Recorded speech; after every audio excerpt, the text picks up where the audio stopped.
The house was quiet the morning I decided to leave. No one knew yet. Not my son, not his wife, not the boys. They would wake and find their lunches lined up in the fridge one last time. I moved through the kitchen softly, as if the walls might change their minds if I made too much noise. The coffee was brewing. Steam rose, thin and steady. For a brief, foolish moment, I thought maybe I would stay one more day. But my hand reached for the cup, and it trembled. That small shake told the truth before my voice ever did. I was leaving my own home. The house I had lived in for 37 years. The house where I raised my son and buried my husband. The house where I learned what it meant to be alone. And now I was walking away from it. Not because I wanted to, but because staying would cost me the only thing I had left. Myself. You are probably wondering what could drive a mother to sell her house and leave her family. Was it cruelty? Was it selfishness? No. It was something quieter than that. Something most people would not notice until it was too late. But I am getting ahead of myself. Let me take you back. Back to the beginning. Back to when I thought I was doing the right thing. The house was too still after your grandfather died. For 2 years I lived in that stillness. I learned its rhythm. The floorboards creaked at dawn. The refrigerator hummed louder at night. Silence felt like a third presence in the room. People kept telling me to sell. It is too big for one person, they said. Move somewhere smaller. Something easier to manage. But this house held memories like a vault holds gold. The kitchen table of 37 Thanksgivings. The bedroom where I held my husband's hand as he took his last breath. The doorframe where we marked our son's height each birthday. The pencil lines rose higher and higher. And then one day they stopped. I could not leave those things. Not yet. One Tuesday evening in March my son called and said we need to talk. His voice had that heavy edge. The kind that comes before asking for something you are afraid to ask. Mom, we are in a tough spot, he said. The lease is ending and I lost my job. We are looking, but it is hard. The boys are in school. We cannot just move anywhere. He paused. I heard his breath catch. The way it did when he was a boy trying not to cry. Could we stay with you for a few months? Until I get back on my feet? I did not hesitate. Yes, I said. Of course. Come home. That was my first mistake. I thought coming home meant the same thing to both of us. To me it meant warmth and laughter. Life returning to empty rooms. To them I would find out soon enough. They arrived on a Saturday morning in April. A moving truck pulled up. The quiet street erupted with noise. Boxes and shouts. The boys, 7 and 9, ran in circles on the lawn. They tossed a football that kept landing in the bushes. Then my daughter-in-law stepped out of the car. Sarah. I had not seen her in months. Yoga pants and a sweatshirt. Her hair pulled back in a ponytail that made her look younger. She smiled when she saw me.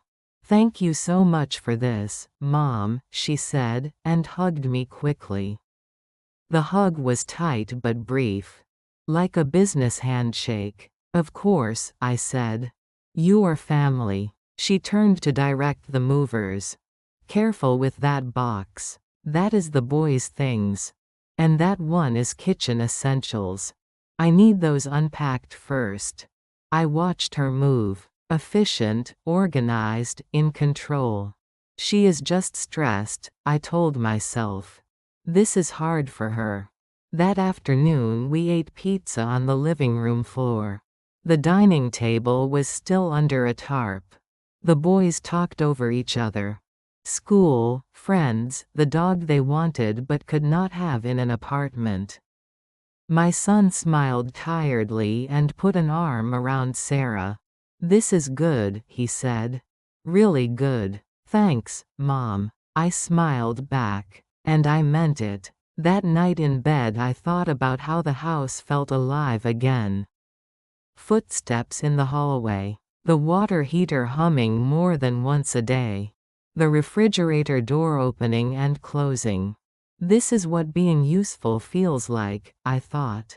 It was a good kind of ache. But usefulness is a tricky friend. It fills the room. Then it asks for rent. I did not know the price yet. The first week was a blur of unpacking and reorganizing. Sarah worked quickly, systematically. Boxes labeled with colored markers. Blue for the boys. Green for the kitchen. Red for the bedroom. She made a family command center on the fridge. A big whiteboard with neat schedules. Monday soccer at 4. Tuesday library after school. Wednesday piano at 5. I looked at it and wondered when childhood became so structured. But I said nothing. Then came the spice jars. I kept my spices the way my mother taught me. By how often I used them. Salt and pepper up front. Garlic and paprika next. Cardamom and saffron tucked away for special meals. One morning I opened the cabinet and froze. Every jar was gone. Then I saw them back on the shelf. Spotless. Perfect labels. Alphabetized from basil to cinnamon. Sarah stepped up behind me. "Oh good, you found them," she said. I reorganized. It was kind of a mess before. Now it is easy.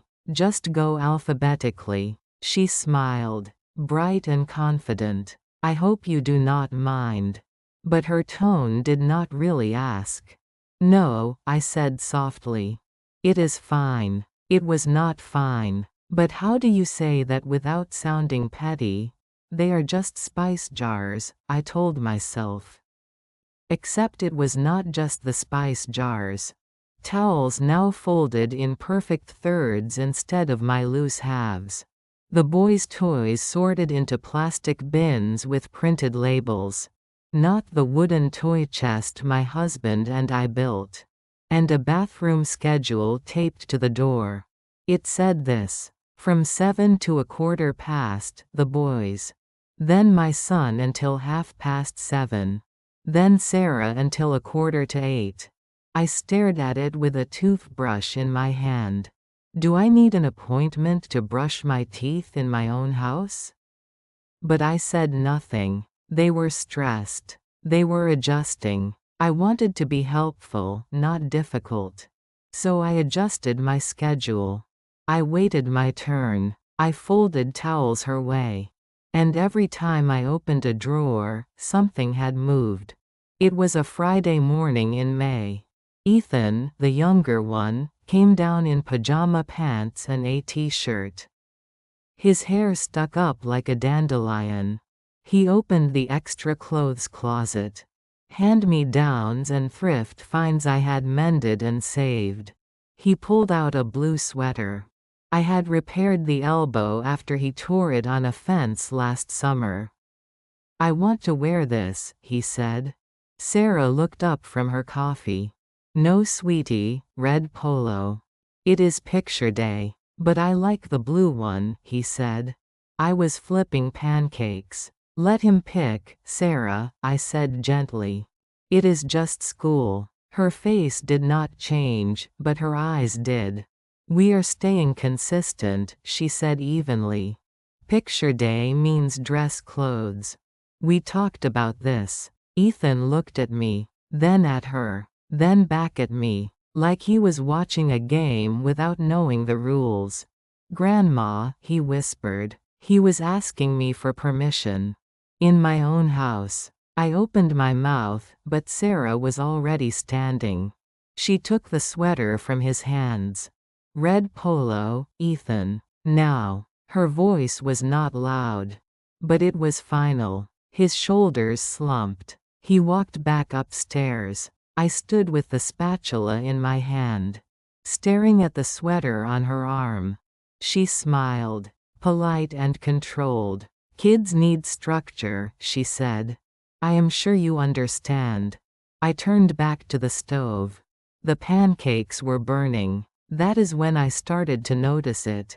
Not in a single moment, but in 100 small ones. I had become she in their conversations. She made dinner. She said we could ask her. Never grandma. Never mom. Just she. Like I was furniture that happened to cook and clean. I began to keep track. A strange private habit. How many times did they say my name in a week? Tuesday, none. Wednesday, once. "Thanks, Mom," my son said, distracted, as he went out the door. Thursday, none. Friday, none. By the end of the month I knew. I was disappearing. Not physically, but slowly and quietly, like a photograph left in the sun. One night in June I could not sleep. I went for water and heard voices in the living room. My son and Sarah spoke in low tones. I stood in the hallway and listened. "I do not know how much longer I can do this," Sarah said. "She is trying," my son said. "I know, but it is her house," she said. "Everything is hers. The way she cooks. The way she organizes. The way she talks to the boys. I feel like a guest. Like I cannot be myself." There was a long pause. "What do you want me to do?" my son asked.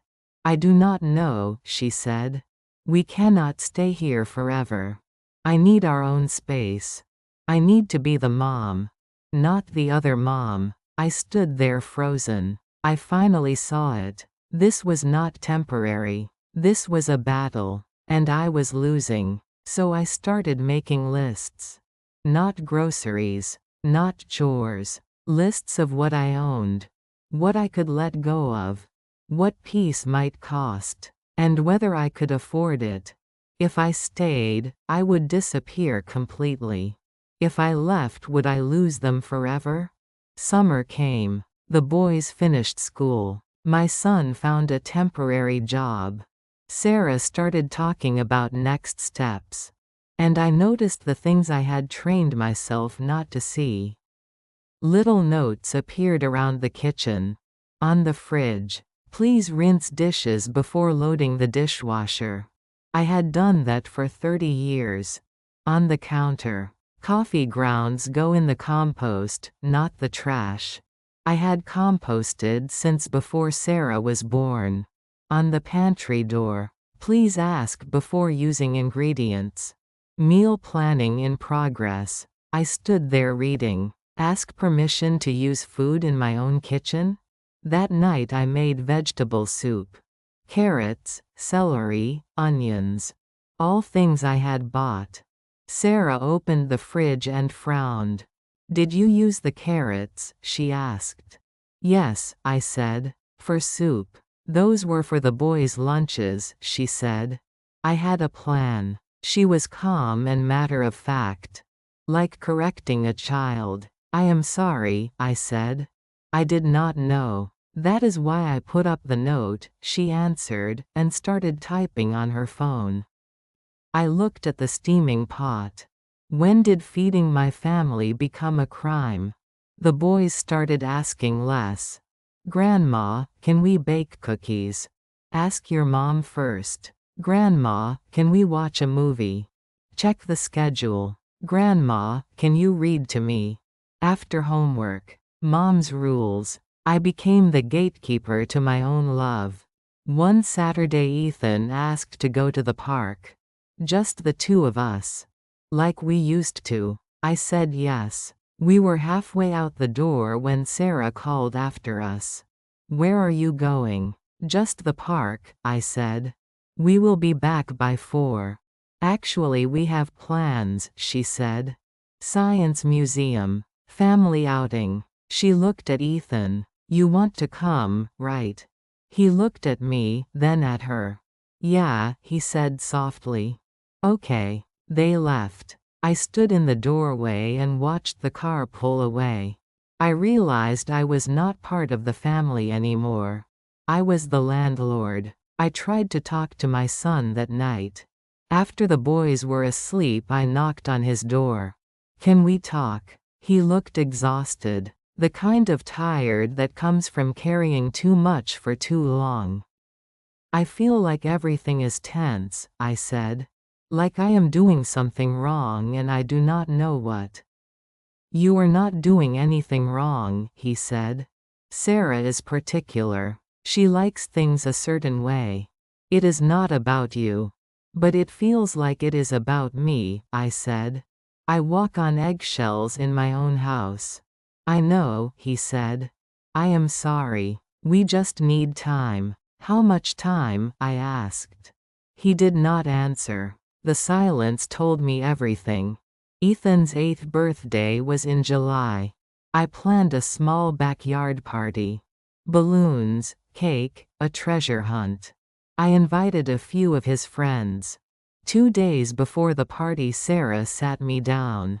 About the party, she said. I would like to handle it. I ordered a cake, hired a magician, updated the guest list. I already invited people, I said. I know, she said. I sent a revised invitation. I kept most of your list. I added some soccer families. Sarah, I have been planning this for weeks. I know, she said gently. And I appreciate it. But I am his mom. I should plan his birthday. I did not go to the party. I said I was not feeling well. I lay in my room and listened to the laughter in the yard. Children shouting. Parents chatting. A magician's voice booming. I thought about 37 years. The birthdays I planned. The scraped knees I bandaged. The nightmares I soothed. The life I built in this house. I realized I could keep fighting. Or I could let go. But I could not do both. That night after they slept, I sat at the kitchen table with a notepad. I wrote what I owned. The house. The furniture. My car. My dignity, barely. I wrote what I needed. Peace. Space. Myself back. I stared at that last line. Then I wrote one more thing. Decision. Sell the house. Move to Florida. The next morning I called a realtor. 3 weeks later I told my son. I am selling the house. What? He said. I already accepted an offer, I said. Where will you go? He asked. Florida. A small condo. Quiet. What about us? He asked. I looked at him. My boy. My son. The man I raised. You will figure it out, I said. I did not tell him the whole truth. I did not tell him that staying would kill me. Not suddenly, but slowly and quietly, like a fire that runs out of air. The movers came on a Tuesday morning in August. Sarah said nothing that day. She stayed in the bedroom while boxes left the house one by one. My son helped, his face tight and unreadable. The boys sat on the porch and watched. Ethan's eyes were red. When the last box was gone, I walked to them. I am not disappearing, I said softly. I am going somewhere I can breathe. Ethan nodded, but he did not look at me. My son walked me to the car. I do not understand, he said. I know, I said. Maybe someday you will. I got in the car. I did not look back. Summer came. The boys finished school. My son found a new job, just temporary, but it was something. Sarah started talking about next steps. And I started noticing things I had trained myself not to see. The notes began appearing around the kitchen. First on the fridge. A neat little reminder that said, please rinse dishes before loading the dishwasher. I had been doing that for 30 years. Then another one on the counter. Coffee grounds go in the compost bin, not the trash. I had been composting since before Sarah was even born. And then one more, on the pantry door. Please ask before using ingredients. Meal planning in progress. I stood there reading it for a full minute. Ask permission to use food in my own kitchen? That night, I made soup. A simple vegetable soup, the kind I had made 1,000 times before. Carrots, celery, onions. All things I had bought myself. When Sarah came home, she opened the fridge, frowned, and turned to me. "Did you use the carrots?" she asked. "Yes," I said. "For soup. Those were for the boys' lunches this week." "I had a plan," she said. She was not angry. She was calm, matter of fact, like she was correcting a child. "I am sorry," I said quietly. "I did not know. That is why I put up the note," she said. Then she took out her phone and started typing. Probably redoing her meal plan. I looked at the pot of soup still steaming on the stove. And I thought, since when did feeding my own family become a crime? The boys started asking less. "Grandma, can we bake cookies? Ask your mom first." "Grandma, can we watch a movie? Check the schedule." "Grandma, can you read to me? After homework." Mom's rules. I became the gatekeeper to my own love. One Saturday, Ethan asked if we could go to the park. Just the two of us, like we used to. I said yes. We were halfway out the door when Sarah called after us. "Wait, where are you going?" "Just the park," I said. "We will be back by 4. "Actually, we have plans," she said. "We are going to the Science Museum.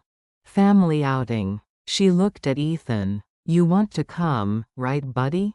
Ethan looked at me, then at her. "Yeah," he said softly. "Okay." They left 20 minutes later. I stood in the doorway and watched them drive away. And that is when it hit me. I was not part of the family anymore. I was the landlord. I tried to talk to my son. One evening, after the boys were asleep, I knocked on his door. "Can we talk?" He looked tired. The kind of tired that comes from carrying too much for too long. "Yeah, Mom. What's up?" he said. I sat on the edge of the bed. I feel like things are tense. Like I am doing something wrong, but I do not know what. He sighed. "You are not doing anything wrong," he said. "Sarah is particular. She likes things a certain way. It is not about you."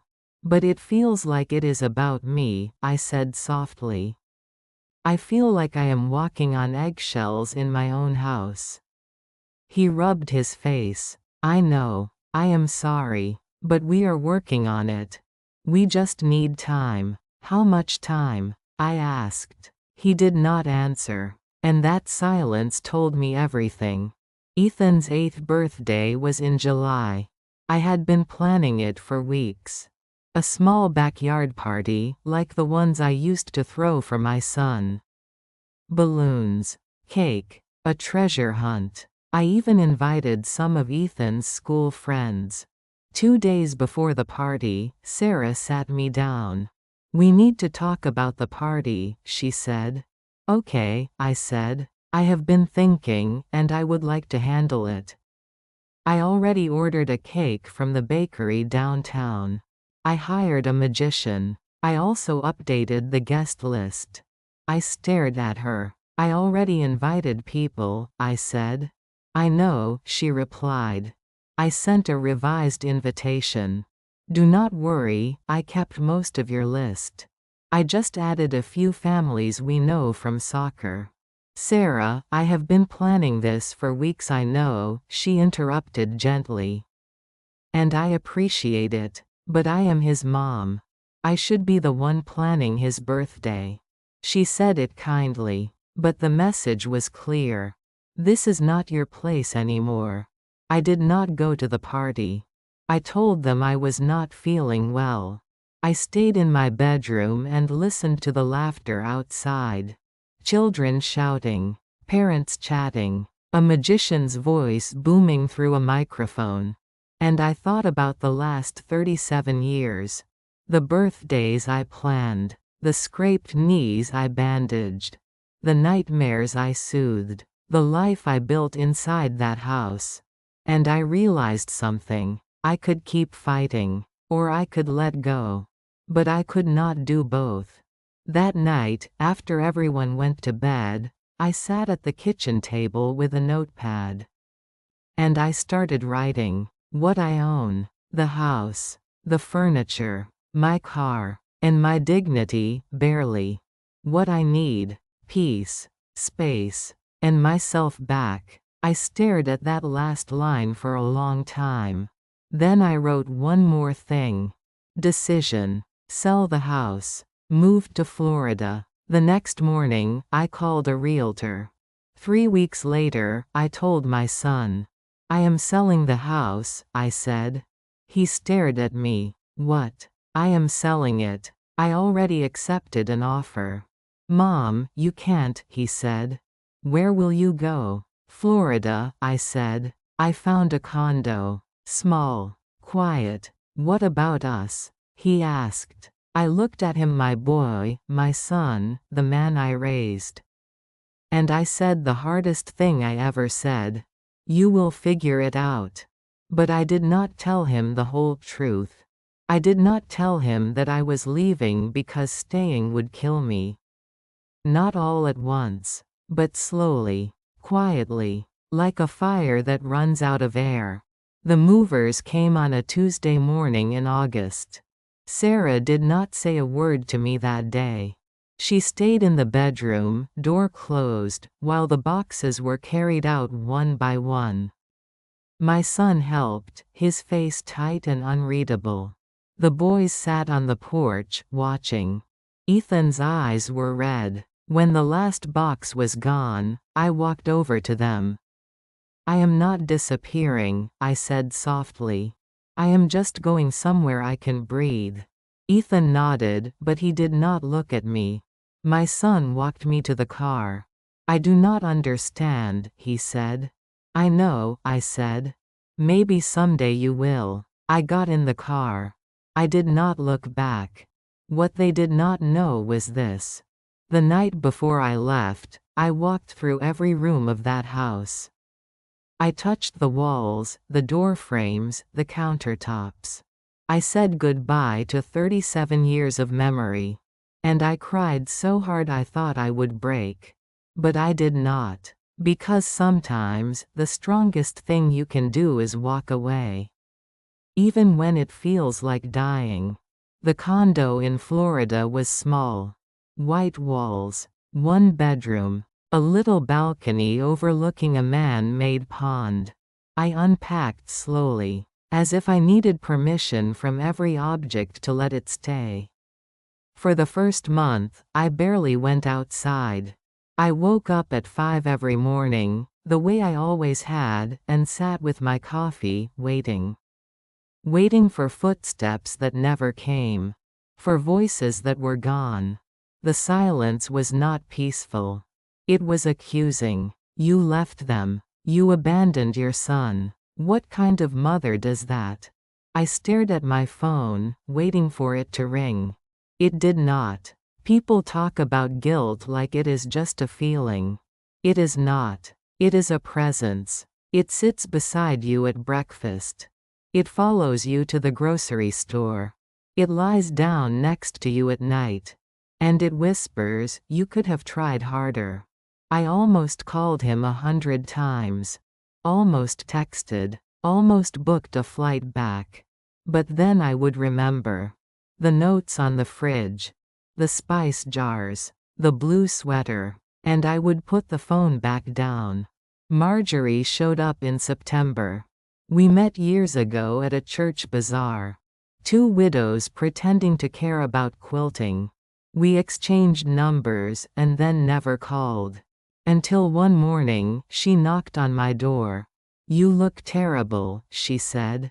"Thanks," I replied. "Let's go get breakfast." "I am fine, you are not," she said. "Come on." She did not wait for an answer. We went to a diner that smelled like burnt coffee and syrup. She ordered pancakes. I ordered toast. "So," she said, "you gonna tell me what happened, or do I have to guess?" I told her everything. The spice jars. The notes. The birthday party. When I finished, she was quiet for a moment. Then she said, "You did the right thing." "Did I?" I asked. "Yes," she said firmly. "You cannot set yourself on fire to keep someone else warm. Even if that someone is your son." I started crying, right there in the diner. She reached across the table and took my hand. "It's okay," she said. "You are allowed to save yourself." Marjorie pulled me back into life. The community garden. The library book club. The Friday morning water aerobics class at the rec center. I resisted at first. "I am not really a joiner," I told her. "Neither am I," she said. "But loneliness will kill you faster than cigarettes. Come on." So I went. And slowly, so slowly, I did not even notice I started breathing again. There was Carl, the retired jazz musician who brought his harmonica to the garden and played while we pulled weeds. There was Linda, who lost her husband the same year I lost mine, and who knew the weight of an empty house. And George, who told terrible jokes and laughed at every one of them. We were a collection of people left behind by time. And somehow, that made us family. It was November when the phone finally rang. 3 months after I left. Unknown number. I almost did not answer. But something made me pick up. "Hello, Grandma?" My heart stopped. "Ethan?" "Yeah," he said, his voice small and tight, like he was trying not to cry. "Sweetheart, what's wrong?" "I miss you." 3 words. And they broke me. "I miss you too, baby. When are you coming back?" I closed my eyes. "I do not know. Mom says you are mad at us."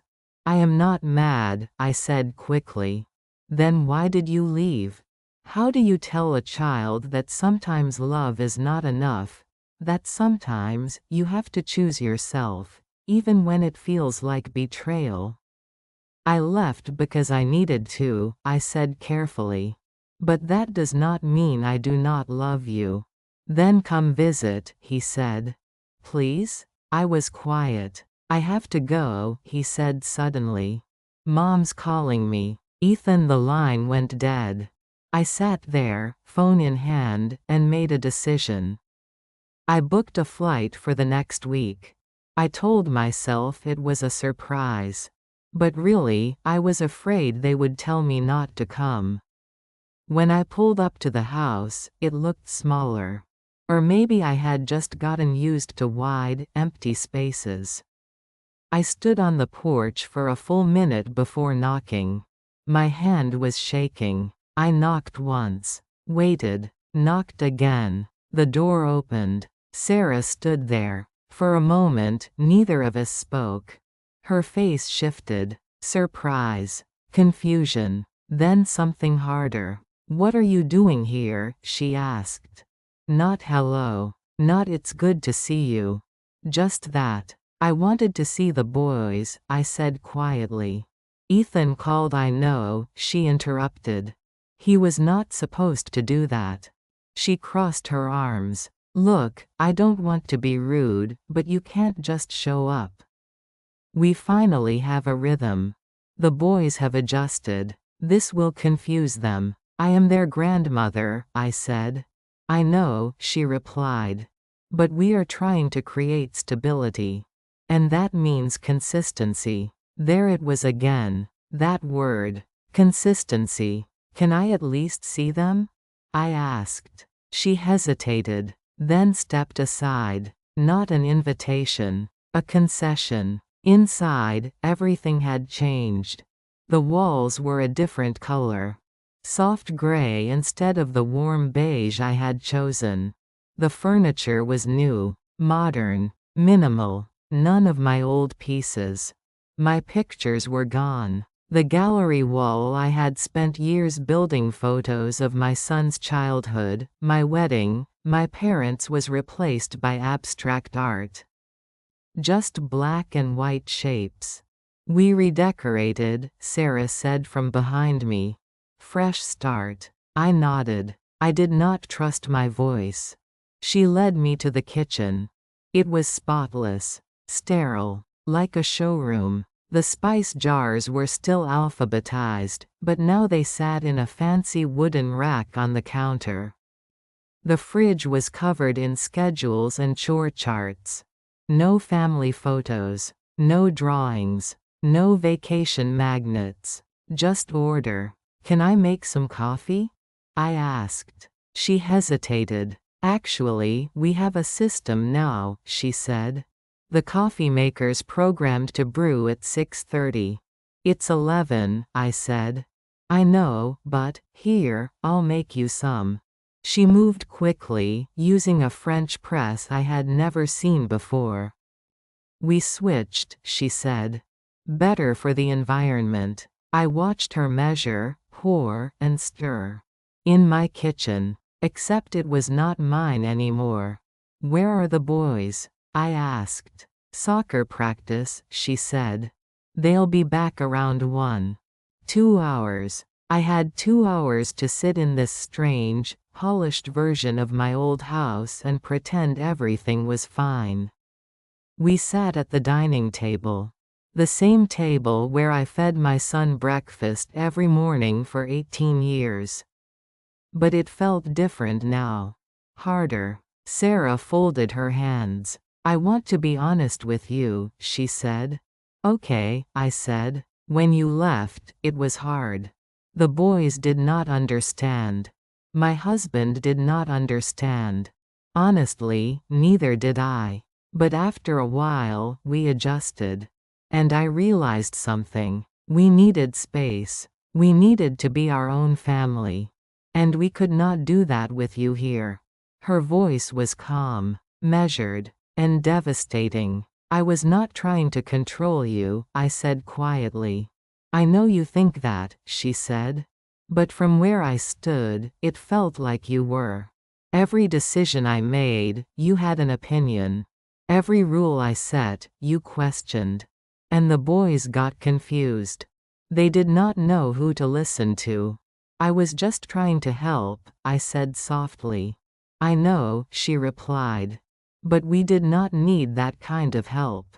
We needed space. We needed to be a family on our own terms. I stared down at my coffee. So what are you saying? I asked. I am saying I think it's good you left, she said. I think it was the right thing for everyone. And maybe it's better if we keep some distance. For now. Distance, I repeated. Yes, she said. Not forever. Just until things settle. The boys are doing well. They've stopped asking about you as much. They're happy. And if we keep it that way, it will be easier for everyone. I looked at her, the woman who married my son, gave me grandchildren, took my house, and made it hers. And I realized she had won. Not through cruelty, not through anger, but through quiet control, through persistence, through making me the problem that needed to be solved. I should go, I said. She nodded. I think that's best. I stood by the door, looking back one last time. Can you tell the boys I stopped by? I asked. Of course, she said. But I knew she would not. Or if she did, she would twist it, make it sound like I did not want to stay. I walked to the rental car, got in, and drove away. I made it 3 blocks before I had to pull over. And then I cried. Not quietly, not politely, I cried the way you cry when something inside you breaks and you do not know how to fix it. That night, I sat in a hotel room that smelled like industrial cleaner.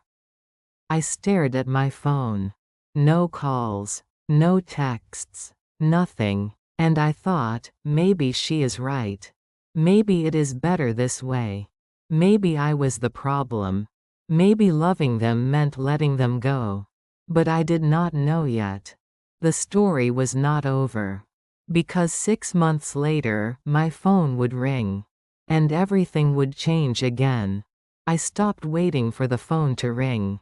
It was a choice. The kind you make when you realize that hope hurts more than silence. December came. I bought a small Christmas tree for the condo. The first one I had decorated in 2 years. I played Bing Crosby, strung the lights slowly, carefully. And I cried. But it was not the breaking kind of crying. It was the kind that feels like release. Marjorie came over on Christmas Eve with wine and store-bought cookies. "You doing okay?" she asked. "I do not know," I said honestly. "Ask me next year." She laughed. January brought something unexpected. Purpose. Not the kind I had before, being useful, being needed. A different kind. The kind that comes from choosing yourself. Marjorie gave me a journal for my birthday. "Write in it," she said. "Every day. Even just one line." "I am not a writer," I told her. "You are a woman with a story," she said. "That is enough." So I started. January 15th. I woke up at 5 again. The habit will not break. But today, I did not wait for footsteps. I made my coffee and watched the sunrise.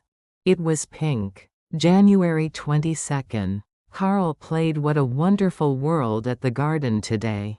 I cried, but not the sad kind. The remembering kind. February 3rd. I realized I have not said I'm sorry in 2 weeks. I used to say it a dozen times a day, for existing, for having opinions, for taking up space. February 14th. Valentine's Day. Marjorie and I went to dinner. We laughed so hard the waiter asked if we were okay. We said yes. And we meant it. The journal became my witness. Proof that I was still here. Still alive. Still becoming. By March, Florida did not feel like exile anymore. It started to feel like home. Not the kind built on memory and ghosts. But the kind built on peace, and air, and sunlight. Linda from the garden came up to me one morning. "We are starting a memorial section," she said. "For people we have lost. I thought you might want to plant something." "I have not lost anyone recently," I said. She looked at me quietly. "Haven't you?" she asked. And I understood. I planted a rosebush. Not for my husband. I had already grieved him. But for the version of myself I left behind in that house. The woman who apologized for breathing. The woman who made herself small. The woman who believed love meant disappearing. I dug the hole myself, even though my back hurt. I placed the roots carefully. Covered them with soil. And whispered, "Thank you. You did your best. You can rest now." Carl, who was nearby planting tomatoes, looked over. "Talking to yourself?" he asked. "Talking to who I used to be," I said. He nodded. "I do that too," he said. "The man I was before my wife died. I tell him it's okay. That we made it." I smiled. "Did we?" I asked. He shrugged. "We are still here, aren't we?" It was a Tuesday in late April when my phone rang again. I was at the farmer's market, choosing tomatoes. The number was not saved, but I recognized the area code. I almost did not answer. But something in me said, pick up. Hello? Mom? My son's voice. Different. Cracked. Raw. What's wrong? I asked. Mom, it's over. What's over? My marriage, he said. Sarah's gone. She left. The tomato slipped from my hand. It hit the concrete and burst open. What happened? I asked, moving away from the crowd. He was crying. My grown son, crying like a boy who fell off his bike. She had been planning it for months, he said. She met someone. At work. She said she had been unhappy for years. That she only stayed for the boys. But now they are older, and she is ready to start her life. He laughed, but it was not really laughter. Those were her words, he said. Start her life. Like everything we built was just practice. Where are you? I asked. In the house, he said. Your house. Except the bank's about to take it. I could not keep up with the payments after you left. I thought I could, but... Are the boys okay? They are confused. Angry. Ethan will not talk to me. Oliver keeps asking when things go back to normal. When did this happen? 2 weeks ago, he said. I did not want to call. I thought I could handle it. But Mom... His voice cracked completely. I do not know what to do. I stood there in the parking lot, phone pressed to my ear, listening to my son fall apart. And something in me shifted. Not back to who I was, but forward, into who I had become. Listen to me, I said. My voice was steady. You are going to be okay. The boys will be okay. How do you know? He asked. Because I did it, I said. I survived losing everything. And you will too. I need help, Mom, he said. And there it was. The moment I had feared, and waited for, all at once. I know, I said. And I will help you. But not the way I used to. What does that mean? It means I am not going to fix this for you, I said. You are going to figure it out. But I will be here. I will be in your corner. And when you are ready, when you have done the work, you and the boys can come visit. Visit? He said. Mom, I need more than a visit. I need. What do you need? I asked gently. He was quiet for a long time. Then he said, I need to know you still love me. And there it was. The real question. I never stopped, I said. But loving you does not mean erasing myself.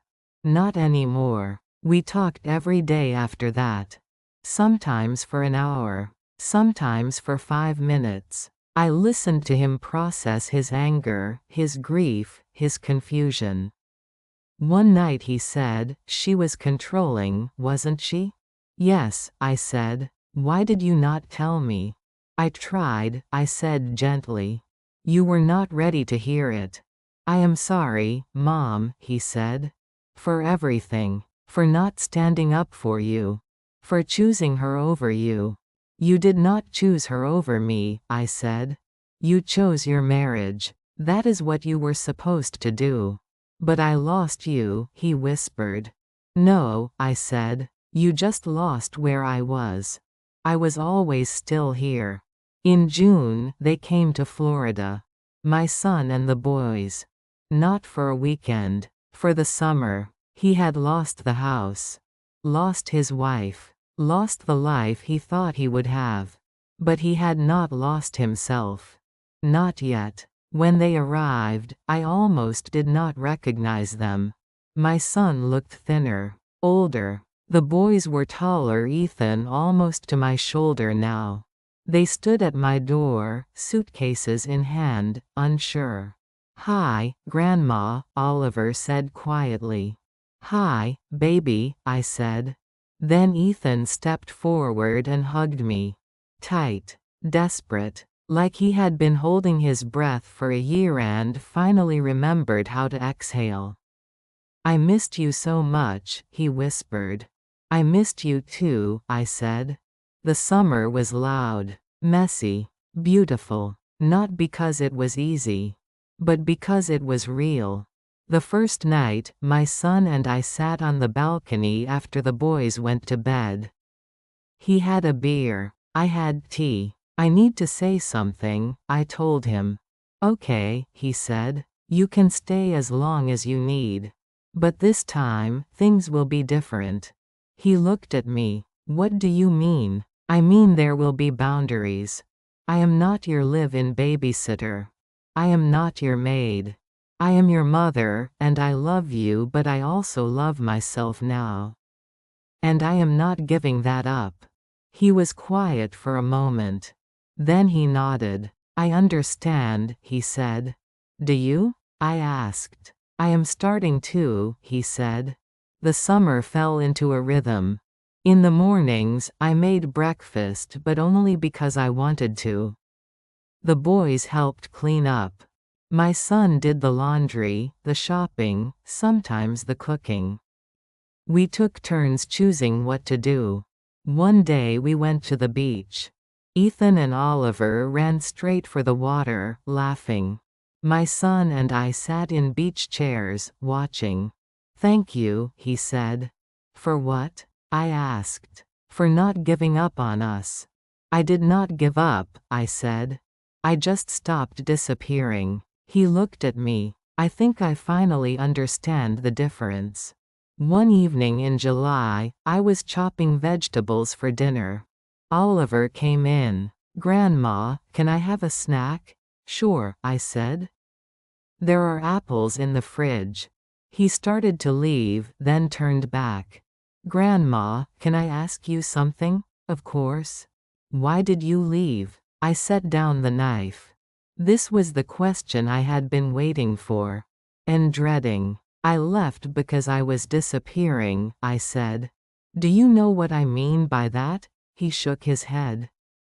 I mean, I was so busy trying to make everyone else happy, that I forgot how to be myself. And when you forget that, you start to fade. Like a drawing that someone keeps erasing. But we needed you, he said. I know, I said. But I needed me too. And I had to choose. He thought about that. Then he asked, Are you happy now? Yes, I said. Are you? I think so, he said. It's weird without Mom. But it's not bad here. Good, I said softly. That's all I want. For you to be okay. He hugged me, then ran back outside. My son had been standing in the hallway. I heard that, he said quietly. Yeah? I smiled. He leaned against the counter. I get it now, he said. What she did to you. What I let her do. It's not I began. No, let me finish, he said. I have been thinking about it all summer. About all the little ways she controlled things. How she made you feel like a guest in your own home. And I did not see it. Or maybe I did not want to. You loved her, I said. That's not a crime. But I stopped seeing you, he said. And that is. He looked at me, eyes wet. I am sorry, Mom. For all of it. For not protecting you. For making you feel like you had to leave. I forgive you, I said. And I meant it. The last week of summer, we sat on the beach again. Just the two of us. The boys were back at the condo, playing video games with Carl, who volunteered to babysit. I have to go back, my son said. I got a job. In Atlanta. Good pay, good benefits. I start in September. That's wonderful, I said. But I don't want to lose this, he said. This version of us. Where we are honest. Where we are real. You won't, I said. As long as we keep choosing it. Will you visit? He asked. Yes, I said. But on my terms. Not because you need me. But because I want to. He smiled. Deal. We sat in silence, watching the sun sink into the ocean. Mom? He said. Yeah, you were right to leave? I looked at him. I mean it, he said. I was angry at first. I didn't understand. But now I do. You didn't leave us. You left a situation that was killing you. And that's not the same thing. No, I said softly. It's not. I want the boys to know that, he said. That it's okay to choose yourself. That love doesn't mean sacrifice. That you can care for people and still have boundaries. That's a good lesson, I said. He smiled. I learned it from you. When they left in August, I cried. But not the breaking kind. The grateful kind. Because I got them back. Not the way I lost them. But in a truer way. A way that didn't require me to disappear. And that made all the difference. September came, and with it, a new rhythm. My son called every Sunday. The boys FaceTimed after school. They told me about homework, friends, the new house they moved into. It was small, he said. A rental. But it was theirs. And he was learning. Learning to cook. Learning to parent alone. Learning to ask for help without shame. I started therapy, he told me one Sunday. For me and the boys. That's good, I said. Yeah, he said softly. Turns out I've got a lot to unpack. He laughed then. And this time, it wasn't bitter. It was the sound of someone beginning to heal. In October, a letter arrived. I didn't recognize the handwriting at first. Then I saw the return address. Sarah. I almost threw it away. But curiosity or maybe closure made me open it. It said, Dear Mom, I know I have no right to call you that anymore. I know I have no right to ask for your foe. I know I have no right to ask for your forgiveness. But I'm writing anyway. I've been thinking about the years we lived together. About the way I treated you. About the way I made you feel like a guest in your own home. I told myself I was just trying to be a good mother. That I was creating structure and consistency. But the truth is, I was scared. Scared that if I didn't control everything, it would all fall apart. Scared that if I let you in, you'd see how lost I really was. Scared that the boys would love you more than me. So I pushed you out. I made you small. I made you disappear. And I'm sorry. I know it's too late. I know I can't undo the damage. But I wanted you to know I see it now. I see what I did. And I'm ashamed. I hope you're happy. I hope you've found peace. You deserved so much better than what I gave you. Sarah. I read the letter 3 times. Then I folded it carefully and put it in a drawer. Not because I forgave her.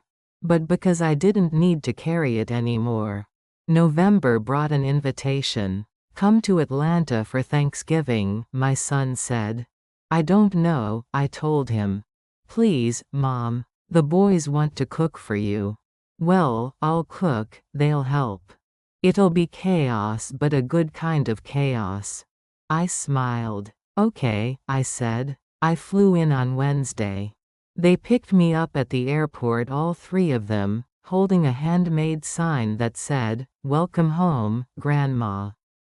This isn't home, I said, laughing. It is for the weekend, Ethan said. The house was small but warm. Messy in the way real homes are messy. Shoes by the door. Dishes in the sink. School papers on the fridge. Sorry about the mess, my son said. Don't be, I told him. It looks lived in. That night, we ordered pizza and watched a movie. The boys fell asleep on either side of me, their heads on my shoulders. My son took a picture. For the wall, he said. Thanksgiving morning, the boys helped cook. Oliver peeled the potatoes. Ethan mashed them with way too much butter, but I didn't say anything. My son handled the turkey, following a YouTube video and cursing softly when things went wrong. I made the pie, because some traditions are worth keeping. We ate around 3 in the afternoon. The turkey was dry. The potatoes were lumpy. The green beans were overcooked. And it was perfect. Before we ate, my son said, "Let's go around and say what we're thankful for." Oliver groaned. "Do we have to? It'll be fast," my son said. He started first. "I'm thankful for this year. For hard lessons. For second chances." Then he looked at me. "And for a mom who loved me to show me what boundaries look like." Ethan went next. "I'm thankful Grandma came back." Oliver went last. "I'm thankful for lumpy potatoes." We laughed. Then they looked at me. "I'm thankful," I said slowly, "for the courage it took to leave, and the grace it took to come back." I flew back to Florida on Sunday. Marjorie picked me up at the airport. "How was it?" she asked. "Good," I said. "Really good." "You sound surprised," she said. "I am," I told her. "I didn't think we could get here." "Here meaning what?" "Here meaning a place where I can love them without losing myself." She smiled. "That's called healthy, honey." That night, I stood on my balcony and looked out over the pond. The palm trees swayed in the warm air. Somewhere in the distance, Carl was playing his harmonica. Something slow and sweet. I thought about the woman I had been 3 years ago. The one who apologized for existing. The one who kept folding herself smaller and smaller until she almost disappeared. And then I thought about the woman I was now. The one who walked away.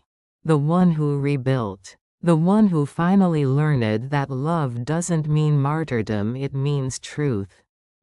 That night, I wrote in my journal. I thought leaving would mean losing them forever. I was wrong. Leaving meant finding myself. And in finding myself, I found a way back to them. Not as the woman who disappears, but as the woman who stays. Even when staying means choosing me first. The next year passed gently. My son and the boys visited in the spring. We went to the beach, the gardens, and a diner that made terrible coffee but perfect pancakes. I visited them in the summer. Not to help. Not to fix. Just to be. We talked often, called, texted, laughed. But the difference was this: I didn't wait for them to need me. I showed up because I wanted to. And they did the same. In December, Ethan called. "Grandma, I have to write an essay for school. It's about someone who inspires me." "Okay," I said. "Can I write about you?" I was quiet for a moment. Then I said, "Yes. Yes, you can. Will you tell me the story again? About why you left?" So I did. I told him about the spice jars. About the notes on the fridge. About the feeling of disappearing. And about the decision to choose myself. "You weren't scared?" he asked. "I was terrified," I said. "But you did it anyway?" "Yes," I said.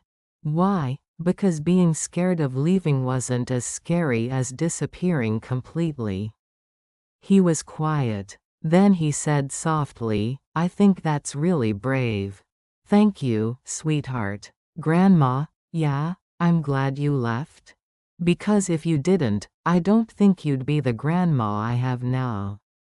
And I really like this grandma." After we hung up, I cried. The good kind of crying. The kind that means something inside you has finally healed. 2 years after I left, I'm still in Florida. Still in the small condo with white walls and 1 bedroom. Still waking up at 5.